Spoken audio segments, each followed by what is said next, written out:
Nga guys, andito na naman siya. Bakit? Kain ka na, kain ka na. Kain ka na. Kain na ikaw. Ano? Yung atay tsaka carrots. Kasi ayaw ni Basti eh. Sa'yo na lang. Ito siya natutulog guys oh. Sa may garbage bag. Bakit sunod ka na sunod sa akin? Kumain ka na. Naman siya oh. Gusto niya lumapit sa akin. Binigay ko yung pagkain ni Basti oh.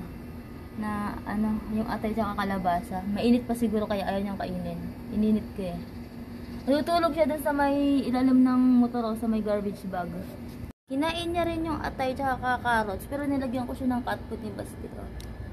Siguro mainit pa kanina kaya ayaw niyang kainin. Binigyan pa kita ng cat food ah. Dalawa na yung pagkain mo ah. Kumain ka ng madami.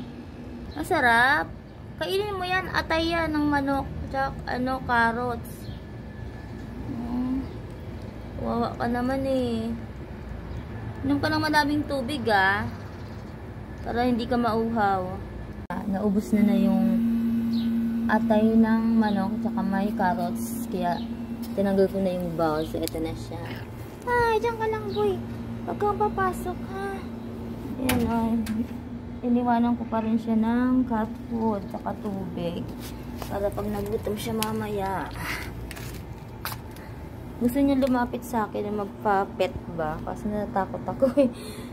Baka mamaya hagatin ako eh.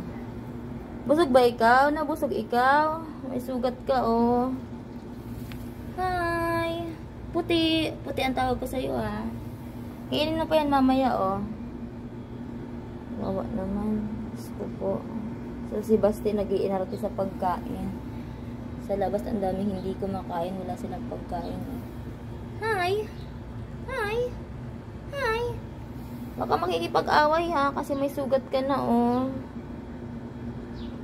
Kanina pa pala siya dito, pero kanina pa pabalik-balik hindi ko siya makita. Ngayon ko lang ulit siya nakita, buti na lang maaga-aga kasi maya-maya yung driver ko nandito na. Si Basti tulog na sa loob, so ayan siya. Ha, papasok na ako maya-maya puti, diyan ka lang ha. Matulog ka. Bye! Diyan siya sa labas oh, diyan siya nakahiga oh. Busog na ikaw, matulog ka ah.